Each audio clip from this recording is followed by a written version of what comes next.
O nono episódio de The Bad Batch tem o título de Recompensa Perdida. Um título cheio de spoiler, mas que faz bastante sentido e nós que somos millennials, agora é a palavra da moda, né? Estamos acostumados já a receber spoiler dos episódios porque nós passamos nossa infância vendo anime. Esse é o primeiro episódio que é focado quase que inteiramente na Ômega e também mostra que muitas das nossas especulações estavam certas. A partir de agora, passamos a entender um pouquinho melhor sobre ela e também passamos a ter os próximos passos aí do desenho delineados. Eu sou a Elis, esse é o Nerd Sem Frescura. Hoje nós vamos conversar sobre o nono episódio de The Bad Batch. Bora trocar uma ideia logo depois da vinheta.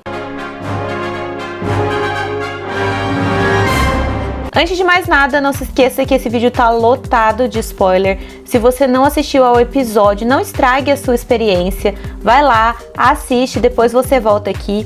E se você acabou de cair de paraquedas aqui no canal, tem playlist semanal de The Bad Batch, vou deixar aqui nos cards caso você queira conferir as análises anteriores. Bom, a Ômega foi capturada no final do último episódio e resta ao nosso lote estragado, né, procurar uma forma de resgatá-la, mas como? Com Crosshair no encalço deles, seria bem difícil conseguir encontrá-la, então eles acabam tomando a única decisão plausível naquele momento, que é saltar para o hiperespaço. Nesse ponto, acho que é interessante nós notarmos a expressão facial mesmo dos nossos personagens. Nós temos a demonstração de que todos, sem exceção, estão muito preocupados com a nossa menininha, né? Porém, o ponto que eu mais gostei nesse episódio foi ver o quanto a Ômega é autossuficiente. Embora eles a resgatem, quem arquiteta toda a fuga é ela, e uma fuga de sucesso, inclusive. Acredito que essa seja já uma tendência inata da personagem, algo que foi meio que discutido, inclusive, nesse episódio, né? Ela consegue rapidamente interagir com o todo, o droid do Cad Bane, e isso possibilita a sua fuga. Aliás, gente, eu adorei o todo nesse episódio, ele é bem bonitinho, né? Mas um droid do Cad Bane pode até ser bonitinho, porém é perigoso. Ainda assim, a Ômega consegue agir com ele, justamente porque o Bane é um desses caras que não trata droid como gente, nem como um pet, que é algo que a gente vê bastante, né? Em Star Wars, ele trata droid como um robô mesmo. Um dos poucos personagens que dá esse tratamento aos droids, por exemplo, é o Han Solo, que inclusive lá no episódio 7 não se rende à fofura do BB-8, né? Eu sempre dou risada, sempre, quando ele fala move ball para o BB-8. Então achei legal ver outro personagem que também tem esse tipo de interação com os droids. A Ômega consegue arquitetar então um plano de fuga, e um ponto fundamental aqui nessa narrativa é que nós começamos também a ter respostas a respeito de Kamino, tudo que a gente vem especulando lá desde o primeiro episódio, né? Primeiro-ministro Lama Su quer a Ômega de volta nas instalações kaminoanas para extrair o código genético dela e matá-la logo em seguida. Já Nala Se está apegada emocionalmente na garota, então ela quer salvá-la. E a gente tem dois pontos opostos dentro de Kamino. Lama Su mandou o melhor caçador de recompensas da galáxia atrás da Ômega, o Cad Bane, porque ele quer a qualquer custo se manter no jogo imperial. Enquanto isso, a Nala Se mandou a Fennec Shand, que é uma caçadora nova no pedaço, mas que é bem eficiente. Nós tivemos a confirmação disso nesse episódio, quando a gente vê a rinha de Bounty Hunters, né? E ela quer que a Fennec Shand proteja a Ômega. Isso explica por que a Fennec foi tão legal com a Ômega anteriormente, né? Normalmente esse não é o papel de um caçador de recompensas, então achei que conversou bem. Nós sabemos que o Lama Su quer a Ômega de volta por conta do código genético dela. Nós já tínhamos a informação de que o código genético do Jungle Fett estava se deteriorando, né? E aparentemente os únicos clones que têm esse código inalterado são o Alpha, que é o Boba Fett, e a Ômega, que é a Ômega. E eu adorei isso. Então a Ômega e o Boba Fett são meio que irmãos mesmo, mais irmãos do que os clones comuns. Eu achei isso muito legal, gostei bastante. Ainda não temos explicações do porquê ela é um clone do sexo feminino. Porém, temos a confirmação de um dos melhores memes que eu vou deixar aqui pra vocês, que é a Ômega Live Action, que inclusive eu tive que colocar na thumb do vídeo, porque desde que ela apareceu eu dou muita risada nessa imagem, acho muito legal. Eu amo esses memes, gente. Melhor coisa que surge em qualquer produção são sempre os memes, sempre. É aí que nós começamos a perceber que tem uma ruptura surgindo dentro de Kamino. De um lado nós temos Lama Su, somente interessado em se manter no jogo imperial, continuar fazendo seus experimentos e gerando dinheiro, tentando vender clones para o Império e não conseguindo. Está até parecendo a Pfizer tentando vender vacina pro Brasil, né? E do outro a gente tem a Nala Se protegendo a garota, priorizando que a garota fique longe de Kamino. Além disso, nós vemos que Kamino tem outras bases espalhadas pela galáxia. E a gente para e pensa que antes do episódio 2, o que rolava em Kamino já era meio na surdina, né? Inclusive, nem tinha registro de Kamino na biblioteca dos Jedi, que tem até aquela cena, né, da Jocasta Nu falando assim, se não tá aqui, não existe. Imagina essas bases, então, tudo bem que elas são desativadas e tudo mais, mas eu acredito que essas bases teriam sido responsáveis por experimentos ainda mais bizarros do que os clones comuns.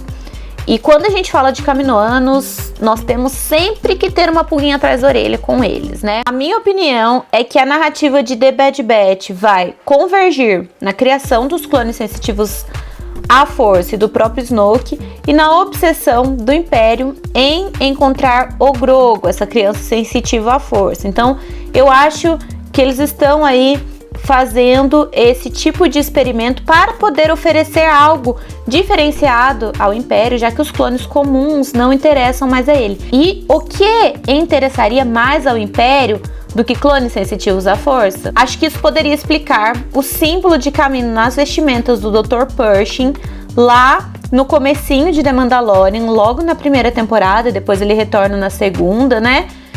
Porque o Império provavelmente vai colocar o próprio pessoal dele ali para trabalhar dentro de Kamino. Antes de prosseguirmos, por favor, deixe um like, se inscreve no canal, ativa o sininho de notificação pra gente continuar trocando ideia, acompanhando a temporada juntos e sempre trazendo novidades aí da cultura pop, principalmente de Star Wars. A presença dos Bad Batch aqui, gente, é um pano de fundo no episódio. O episódio é da Ômega, ela cresce, ela recebe um maior protagonismo, o que mostra que, apesar do nome da série, talvez a série não seja tanto sobre o nosso lote estragado e sim sobre ela. Que sim, é parte deles, né?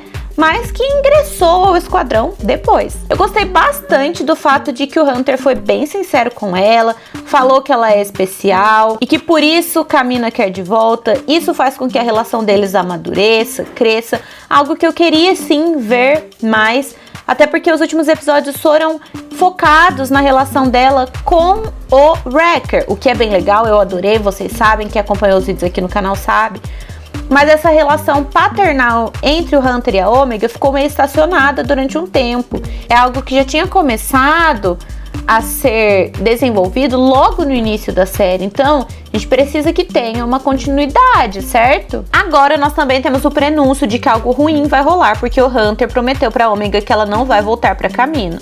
E se a gente conhece bem Star Wars, a gente sabe que você não pode fazer promessas que não se pode cumprir, ainda mais com caçadores de recompensa atrás dela, ainda mais com Cad Bane atrás dela, e sabe-se lá se outros caçadores não serão também contratados, né? O que me faz crer que sim, ela vai voltar para Kamino. Eu acho que esse episódio, claro que é só uma opinião, meio que quebra aquela ideia de que haveria uma revolta de Kamino, porque mostra um interesse muito grande do Lama Su em se manter no jogo, em servir aos imperiais. Enquanto a Nala Se mostra um outro lado ali dentro de Kamino e dos Kaminoanos, mas eu não acho que ela teria tanto apoio, sabe? De qualquer forma, eu amei o episódio, está entre os meus episódios preferidos, com certeza absoluta. A Ômega, ela é uma protagonista que está crescendo bastante, que está tendo um ótimo desenvolvimento. Tudo que ela faz é super coerente com o que tem sido apresentado. Ela consegue improvisar bem, mas ela tem passado os últimos meses, talvez, a gente não tem uma medição certa aí da quantidade de tempo, né?